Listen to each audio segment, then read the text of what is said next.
What's up, everyone? Welcome to another episode of IQ Central Dialogue. It's me, your host Hassan Manjang here, and my co-host FJ Fatoumata Jallo, for those of you who don't know. And today we're excited. We have a great conversation. Recently in the theme of the BAL is starting up soon, so we've been trying to interview a lot of people that are associated. And today we have a special guest.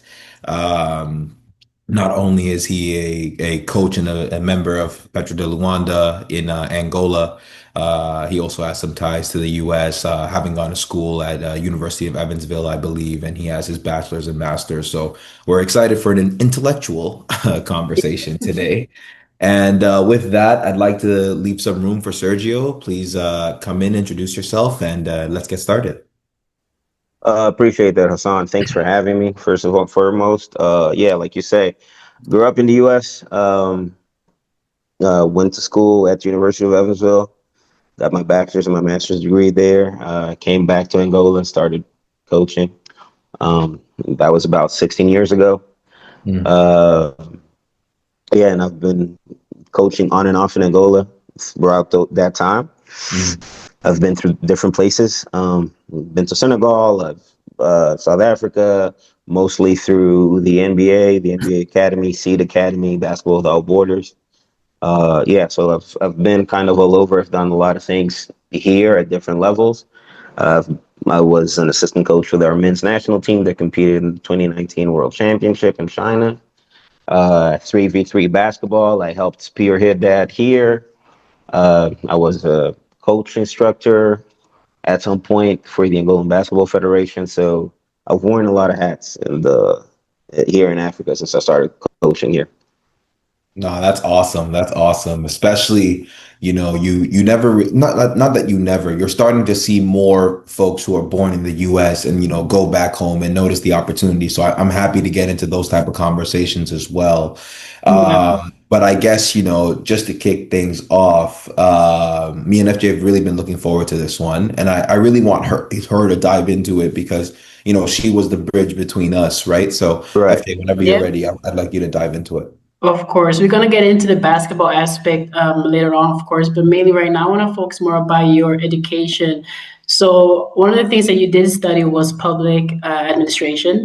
I'm just trying to see like Mhm. what made you choose that route, and also how is that kind of connected to your basketball right now? So, if you can give us that Yeah. correlation between So, them. Yeah. so that's a great question. So I originally I did sports studies. That was my bachelor's degree. All right. And I was going to continue that. I actually wanted to get a doctorate in sports studies or sports science. I wanted to see it all the way through. But I started when I went back to the US. So I finished my bachelor's degree. I came to Angola. I started working. I wanted to get to know how things worked here. Right. I wanted to get a lay of the land. And I noticed very quickly that I needed to know more about the logistics and the administrative side of sports if I wanted to be successful Hmm. in Africa. That quickly, like immediately. So I was like, all right, I need to do something on that side as well. I need to be more knowledgeable on that side. You know, I you could say experience is the best teacher, and maybe I could have just waited it out, and eventually I would have figured stuff out. But I didn't want to come in blind, because honestly, having lived in the U.S., like sports, it's very specific. Like when you live in a developed country, things are kind of handed to you.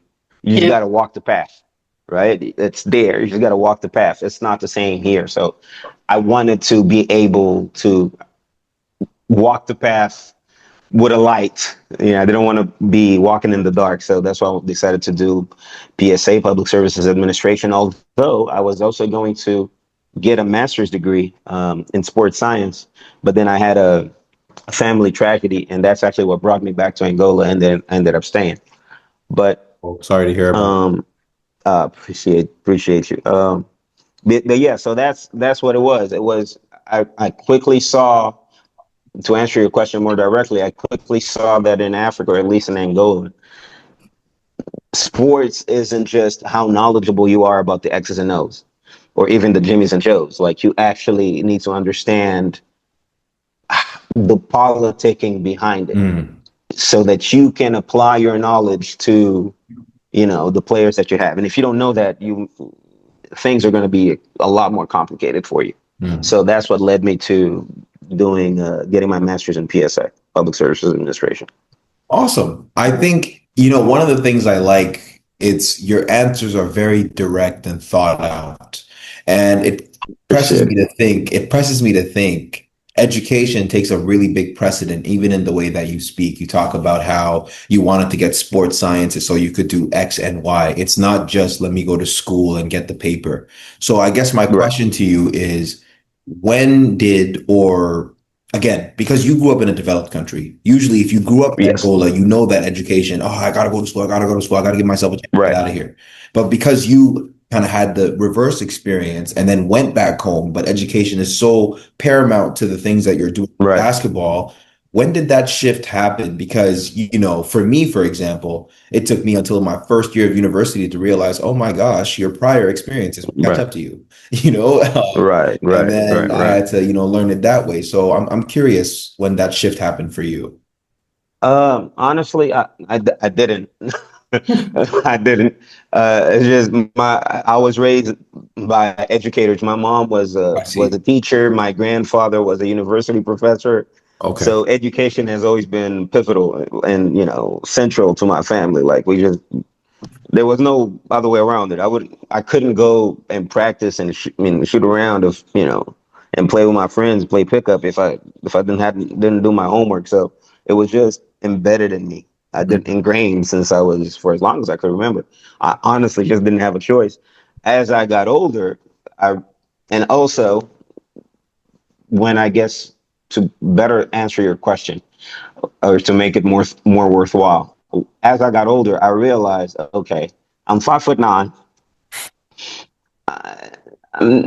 Yeah, I could play a little bit like everybody that's short and kind of went to college, but um, I'm not going very far. Let's just call a spade, mm, right? I'm not jumping out the gym. So, which is kind of what you need to have if you want to play at the next level, right? Especially mm, the league or whatever. So I was like, all right, I need to differentiate myself from everybody else that's coming up, mm, that will try to become a coach. Like I was already foreseeing, I guess, what was going to happen for my career. I knew that I wanted to work in sports, obviously basketball. And okay, what can I do to make me stand out? mm, So it was a combination of those two things. One, it was ingrained. My whole family, that's just, yeah, it's important to us.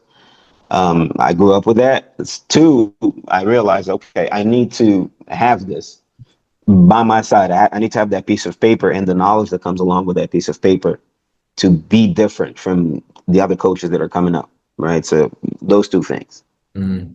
It's funny you say that because I remember when I was playing in college, I had a assistant coach. He was a player dev guy, and he was a good coach, but like he could never really be a head coach because he didn't get Right. his bachelor's. You actually need your bachelor's to qualify to be Exactly. a head coaching to get a head coaching position. That's not something I actually knew until that example. So, Exactly. and I don't know if a lot of viewers know that. So just to let you guys know, if you think, hey, I'm just done playing and I'm going to drop out of school or whatever, like you actually do need a level of education to be Absolutely. a certified coach. So I'm glad that you touched on that. Now, take us through your journey from Evansville to Petro de Luanda. How did that happen? Because that's two completely different points on the planet.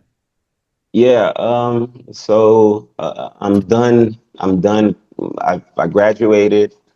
Uh, I went to play in Japan for a little while. Um, Back when they had the two leagues. Um, After that, I went to South Africa. Back when South Africa had a pro league.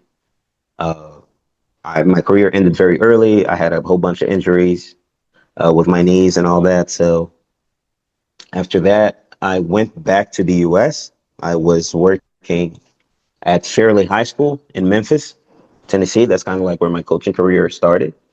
I did that for a little while, and then things in Angola were improving a lot economically. Like the country was really on the up and up. So I was like, okay, this is the time for me to go and try to do something and really see what that landscape or that environment is like. So I came to Angola. This was 16 years ago. I stayed here for 2 years and a half. I was like, okay, I'm not as well equipped to make an impact here as I thought. I might have the knowledge and all that, but things are a bit different from, what I'm accustomed to. So I went back to the US, and in the US, that's where I got my master's degree, started, just trying to improve my resume, if you will, just going to coaching clinics and stuff like that. And then I came back to Angola. Like I said, I had a family tragedy. I was kind of going to try to stay in the US for a little while longer, to get more experience at a high level, like college program or something like that. But that just didn't pan out. I was forced to come back home. So I stayed. So I came back home. This was 2016. And yeah, and I ended up staying here. And in between 2016, I started working at Petro in 2020. So from 2016 to 2020, I was with the Angolan Basketball Federation. And I was coaching U16 national team, U18 national team, 3v3 program, FIBA 3v3 or 3x3, I think that's what they call it now, 3x3 program.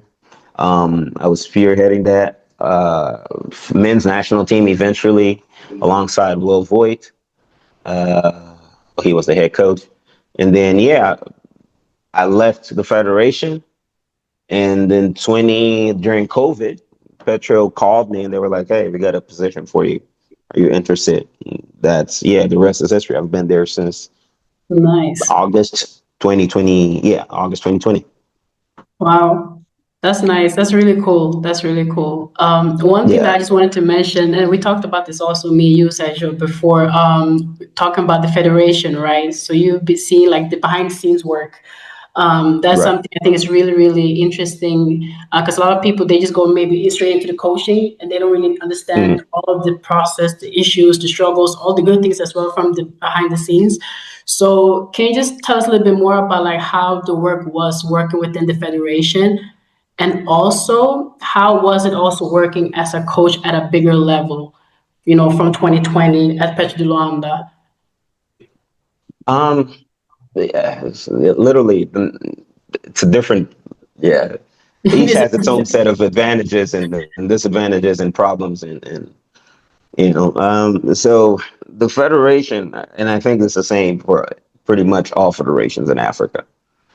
There's obviously the politics. There's a lot that you can't do because you're very limited financially. Um, right? You may present an idea, and especially I think for us here in Angola, we're a very bureaucratic society.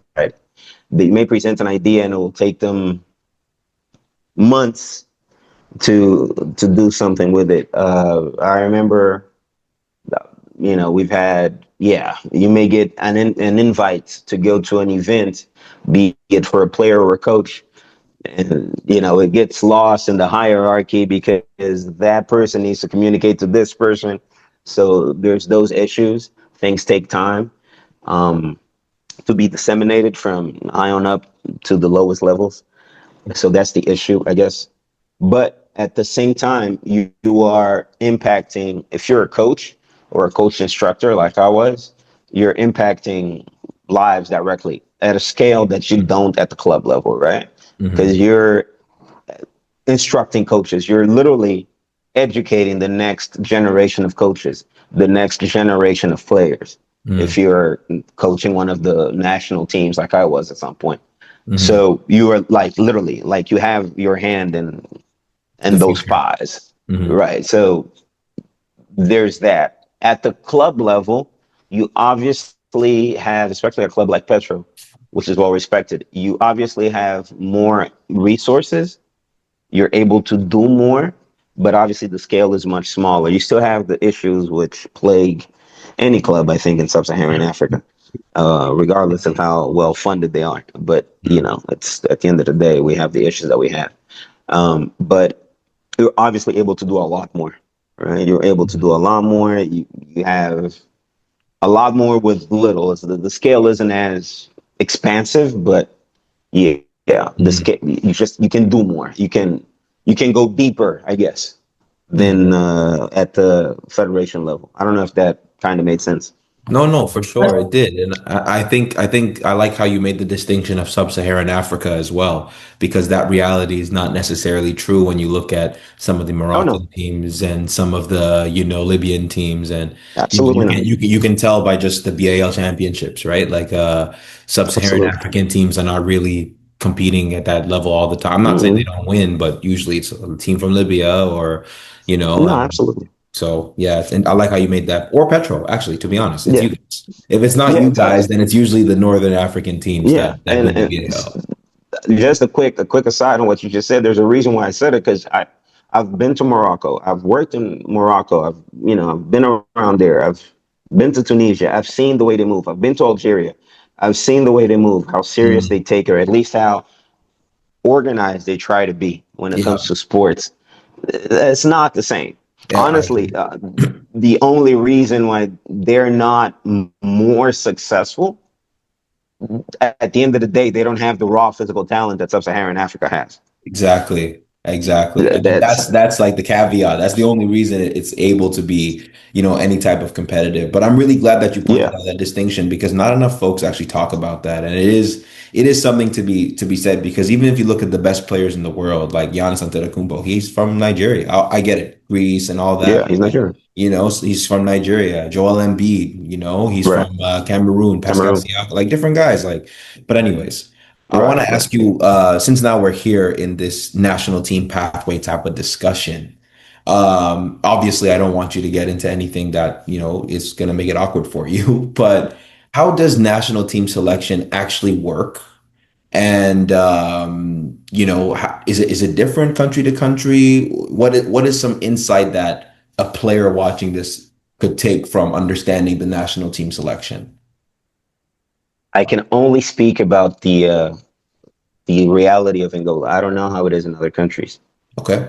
Um, Here in Angola, it's usually decided by the coaching staff. Okay. It's usually decided by the coaching staff. About, I would say, 95% coaching staff, 5%. Obviously, you're going to have some input from the board at the federation, right? Like the Mhm. vice presidents and presidents and all that. They will obviously nudge you a certain way or the other. But Mm. if they trust the coach enough, they'll let you they'll let you work and decide on who you want on your national team. Wow. So yeah, So that's what would you usually how recommend it a is. player to do? What would be the best? Is it I know relationships are important, right? So make relationships and stuff like that. But what would you recommend a player to do if you know that a coach or coaches have, this type of influence on the national team selection? Should you get involved in the national team early? Like if you're an Angolan kid and you're in states and you're 15 years old and you're not making Team USA, what would you recommend kids to do? Or even if you're in Angola and you want to be like Carlos Moraes or guys like this, how do you go to his camp and then make network connections that way with the coaches there? Like, what would you recommend a kid to do based on what you just said? So Angola is very different. We have this is a great advantage that Angolan basketball provides. I'm going to talk about local kids, domestic kids first, and then I'll address the international foreign kids or kids that are Gotcha. overseas second. So we are very, very, very closed off country. Okay. Angola isn't like other African countries. We're very closed off. Our market is very small. We keep our players in house. Okay. So we all know about a kid that's talented that's going off elsewhere. And also, as big as our country is, it's a huge country as far as surface area and all that, but it's centered, basketball is centered in only a couple of poles, right? In a couple of regions. So there's not a lot of basketball happening like way out east. It's mostly the Okay. major cities. So it's really easy Gotcha. to control and to know what's happening. That applies obviously to the federation. So the federation knows, okay, who is coach where, and we all know each other, right? We all know each other, right? We all know. Oh, okay, went off yesterday. The provincial, the provincial body or committee that's organizing the sport, basketball in this regard, in that province, they'll immediately post something on WhatsApp, Mhm. on their Facebook, right? So we know. Oh, okay, this team beat that team by 60. There's a kid that scored 40 immediately. Like it's right. It's not some that word travels fast here. So that's not really an issue. Mhm. Um, so for us, Angolan kids don't really have to. We're gonna find you if you've got it. Like Mhm. it's not that hard. Mhm. Now, because we're closed off, to answer the question, because we're closed off, if you're a foreign player, you you really have to bring it because you need to have. It ain't even about how good you are as a player because you might be good, Mhm. but because you may not like if you grew up in the U.S. Mhm. and you've never spoken a lick of Portuguese or you only spoken Portuguese once when you're speaking to your family, right? And even then, it might be broken Portuguese because it's you're going to struggle because Mhm. you won't be able to adapt, right? Mhm. Our coaches, by and large, very few coaches here speak another language, right? It's Portuguese, Portuguese, and then some more Portuguese. Okay. So yeah, yeah. So it's gonna be tough for you. You may have all the skills in the world, and we know this, mind you. It's not like we're ignorant to that fact. We're aware of this, so we know. Okay, we're gonna bring this guy. He's from a different system, basketball wise. All right, we can figure that out. But most importantly, the culture shock for him is going to be like it might be insurmountable almost because you won't have the time. Like usually, training camp for the youth teams are what a month, if Yeah. that. It's about a 3 weeks. month, maybe. Yeah, about a month. Here, it's usually about a month and some change, depending on the level of competition. Like if it's a world championship, it might be a little bit longer. But so you will not have enough time to adapt, and we know that. We as coaches, we as the federation. So we're like, all right. So we're doing the math in our head. I'm gonna pay a ticket for this guy to come over from the U.S. But it's gonna take him 2 3 days to really get acclimated, to get going. Another week or so for him. Is it really worth it? Is that kid, you know what I mean? I Yeah. see. So yeah, like usually we will go and get foreign players if we are really lacking in a particular position. I see. Okay. Okay. So okay, like we have all the guards in the world. Some of the best guards in Africa come from Angola, right? Yep. Most of our best players historically have been guards. Carlos Yep. Moraes, guard. Olimpio Cipriano, guard. Yep. Miguel Lutonda, guard. Yeah. Like 80% of our legends are guards. So we're good on guards. But if we have a kid that's, like a post player, like an interior presence, okay, then it might be a worthwhile discussion. But if not, yeah, it's gonna be you better be impressive. Yeah, you You guys kind of remind me of like the Australians. You know, in Australia, they have very few foreign imports that come on their Very team few. because all the yeah, locals are good, the guards. But the same thing as you, right, they have like I'm not saying Australian bigs are weak, but if they have weak bigs, right, like then they'll go and find someone overseas. right. So interesting perspective. Yeah, so that's for our national teams, that's the mindset, that's the thinking. Because we don't want to blow it up. We know that what has helped us maintain this hegemony over African basketball is that chemistry, that continuity. Shilda Down has been playing with the same guys, by and large, the MVP of the last AfroBasket, Shilda Down. Mhm. He's by and Yeah. large since he was 15 years old, right? I see. So they know each other. Like, that communication is damn near telepathic at this point. Hmm. He's about to turn 30 or he just turned 30, I think. Oh yeah, he's Hmm. 28. He's gonna turn 30 in 2 years time. So yeah, it's almost, and the federation doesn't want to lose that. That's Yeah. one of the reasons why the NBA has such a hard time coming to Angola. Yeah, I we are see. very closed off. Like, yeah, nah, Yeah. y'all stay there. I see. I mean, but it's funny because Petro is such a good BAL team. you can't ignore them. You kind of have to work with them and work with the folks that are over there. Yeah, yeah, obviously, but that's because, like you say, if it's not Northern Africa, nothing against again the other African, sub-Saharan African countries. It's just like who you going like you don't got a choice. You gotta like it's us, right? Like I'm not trying to toot my own horn here, but Mhm. like It's the you don't truth. have a choice in that regard. Like, yeah, if you want to be competitive and you want to have a sub-Saharan team that kind of represents that portion of the continent, it's us. Hmm.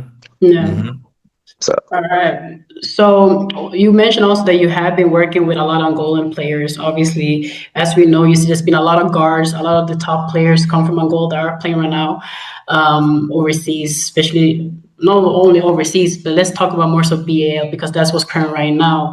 But can you just talk a little bit more about your role? What does like a day typically look like for you, or in the past days working with the Angolan players mhm. that are currently playing in this high level? So what does that look like for you, or been looking like for you? so So it changed recently. As of last year, I am now the head of youth basketball at Petro de Luanda. So I work exclusively with players under 18 and below. But when I was before that, I would do a lot of individual skill work with national team guys, right? Especially when they would go and be a part of the national team, like the under 16s and under 18s. And when I was with the men's national team, I would take on that role of player development with a lot of those guys. So it really just it's a lot different than like the US, right? Or even your where you might have like a set plan for a group of players and it's literally okay, you're kind of working on micro skills, kind of like just giving them their vitamins and you're doing that in a more consistent manner, right? It's hard unless it's a player that's like established, like Bruno Fernando. Bruno Fernando, when I've trained him, it's who's now a partisan. That's a bit different because he comes and he reaches out to me and he's like, okay, I want to work on this, this, and this. You Hmm. know, what's it looking like? That's different. Then I plan some for him. Other players, Gerson Gonçalves Luqueni, Yep. who was That's the guard, the right? Number captain. 10. Exactly. Yep. Yeah, exactly. When he wants to train, that's different because you know, he reaches out to me ahead of time, like, hey, I want to work on this and this. And I know his game enough because I used to train him when he was like 14, 15.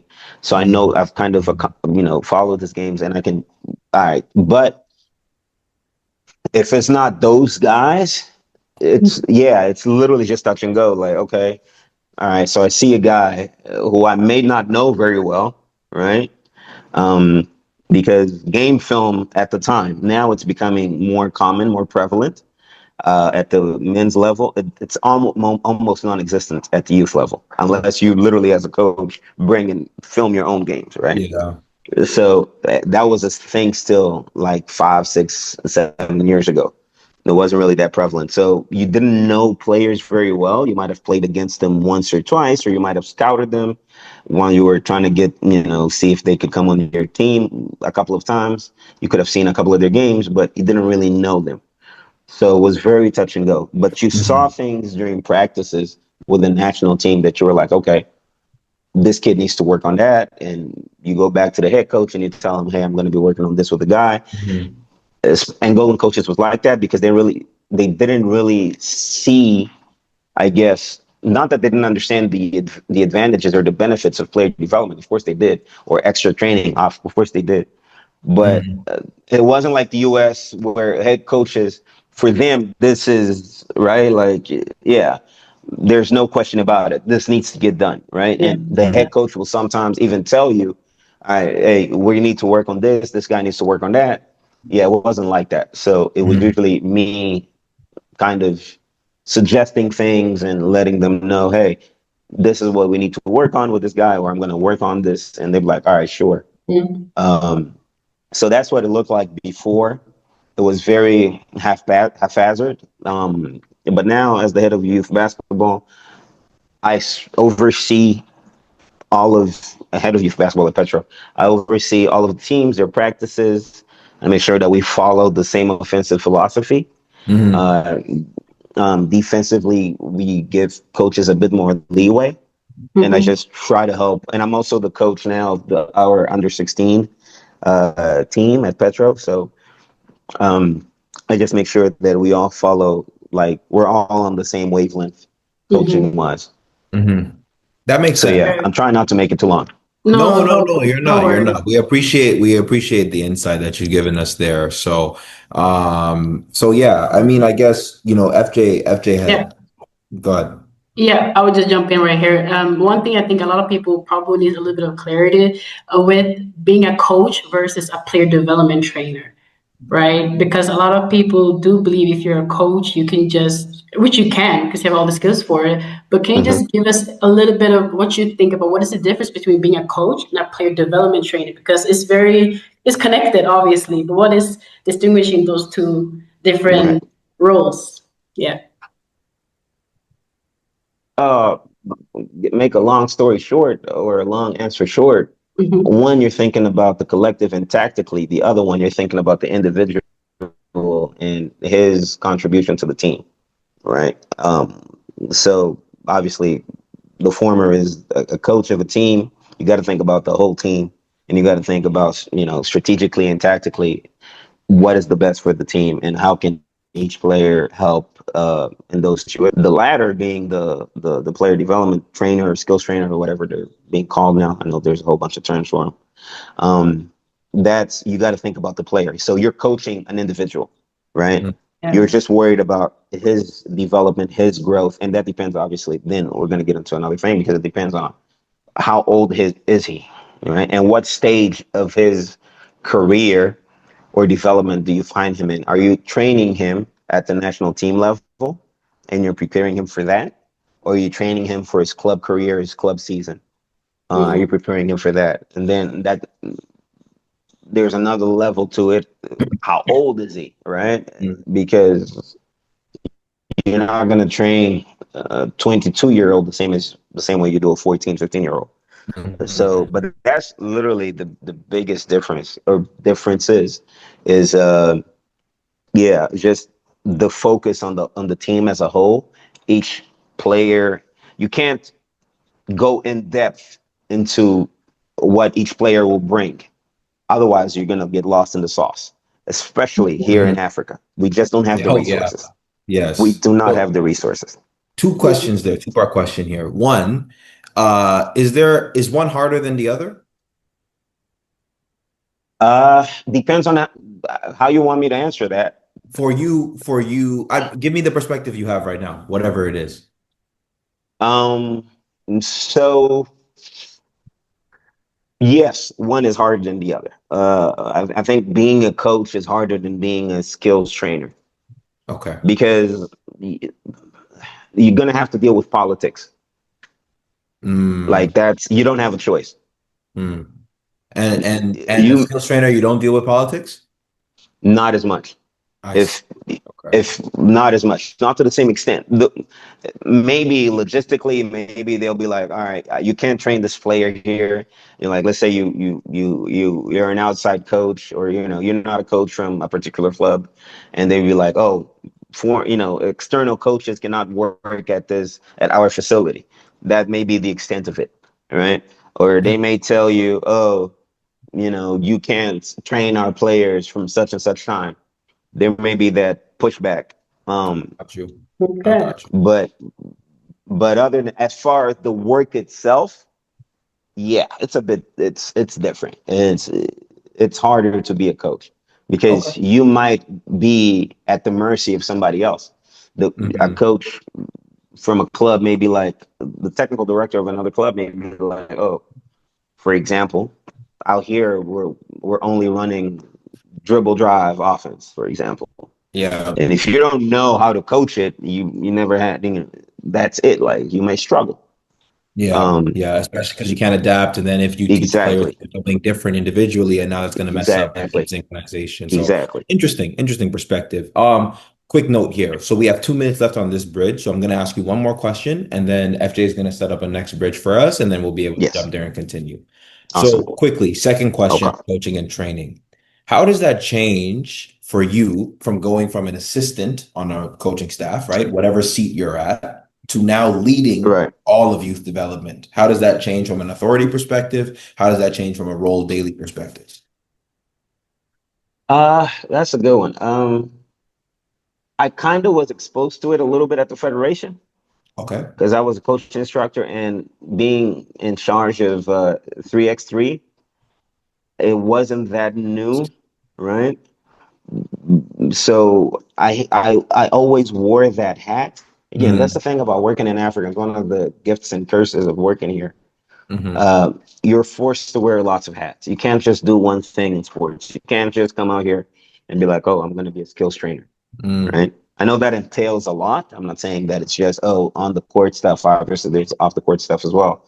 Mm-hmm. But you really have to be ready to do everything. Mm-hmm. I've gone from being a coach instructor to overseeing a program where I had to speak to sponsors and things like that and running a league. So Mm-hmm. you're ready for that. It wasn't a complete novelty to me. I guess that's what I'm trying to say, right? Mm-hmm.